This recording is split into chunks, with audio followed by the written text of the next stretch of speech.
Are you bringing the proper receipts to the first meeting with a prospect?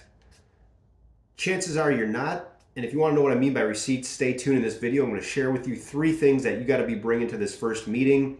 Even if it's virtually, be sending them as a follow-up to help you basically get to the next step. What's up, everyone? Welcome back to the Max Revenue YouTube channel. I'm Micah Salas. Thanks for joining me. All right, let's get into this.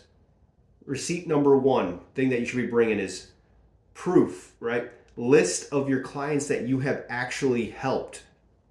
I create a list of a before and an after premium, right? Before they hired me, after they hired me, savings. I know no one likes to talk about cost and all that stuff and premium. Again, when we're trying to pitch BORs, it's still important to your buyers, right? So it's got to be important to you. There's got to be ways you got to work in cost to your conversations. One way I like to do that is to obviously talk about premium savings. Now, I bring this sheet out. It's just a simple Excel spreadsheet. I keep a running list after everyone we've helped. Some are 0% savings. Some are 40%, right? On average, it's been 14% for my new clients since 2016 or 15, whatever the year was. So whatever your number is, that's fine. But bring it in and show the before and after. It's great proof to these prospective clients and business owners to see, hey, these are the clients that have hired me, that we ran the due diligence process for. And here's the results that it yielded for them. I don't guarantee it'll do this for you, but I like our chances and here's why. Okay, that's the first receipt. Second receipt you should be bringing in is a sample of your due diligence work that you do. Now, if you know us, you know we're a big fan of a one-sheeter. However, anytime I use a one-sheeter, I usually always bring a legit presentation sometimes, a little bit more thick.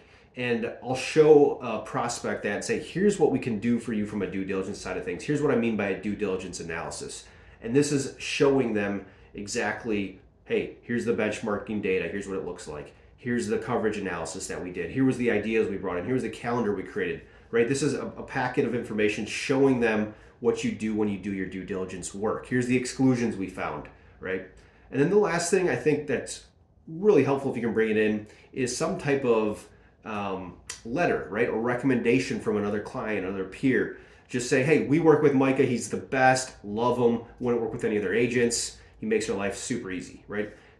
Get that from one of your clients. If you're building your book, I get it. You don't have like 100 to choose from. But if you get that first client, pick them, right? If you have a client from a former company you worked at, find them to talk about your character or something that highlights how you are to work with as a person. So those are the 3 receipts I would bring with myself or bring into any meeting I go into. That's especially a first interaction. If you're doing it virtually, have them prepared to send via email after that meeting. That's super helpful. And start compiling this list, right? So every time you help a client, add it to that Excel list. Every time you found some good information through due diligence, add it to your little packet to show off to these prospects. You'll find this extremely helpful in just building trust and speeding up that process of trust as well, too, because you're meeting with strangers, right? So that's all I got for you today. If you enjoyed this content, thought it was helpful, do us a favor at the show, share it with somebody, give us a thumbs up, and don't forget to ring that bell so you don't miss future episodes where we're going to share tons of valuable information to help you be the producer you want to be. Go get them, guys.